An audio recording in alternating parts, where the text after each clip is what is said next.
W Stanach Zjednoczonych masz wolność ze wszystkim.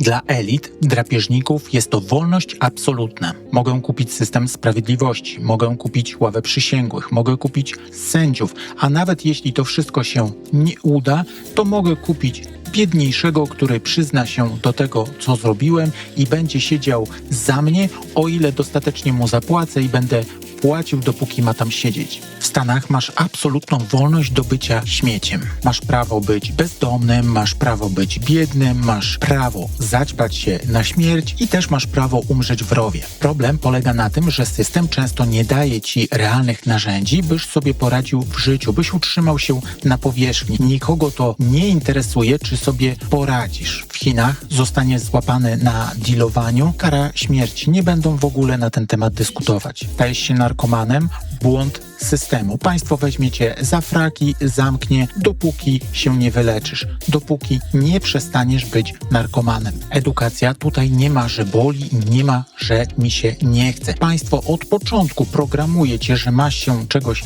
nauczyć i być przydatny dla społeczeństwa. Ale nie mówi jak w systemie amerykańskim, że masz wziąć kredyt na 20 lat.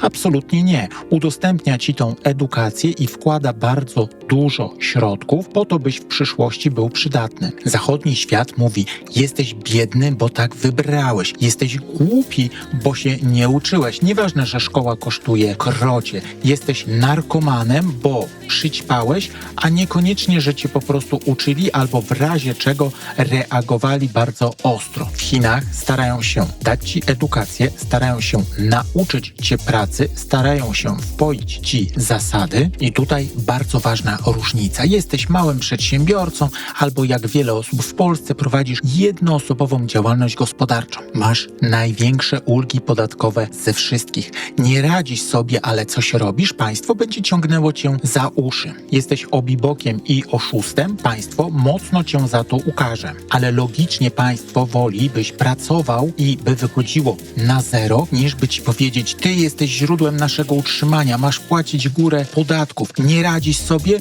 no to będziesz bezdomny. W Chinach taka bezdomność, narkomania są traktowane jako porażka systemu, jako złe zarządzanie.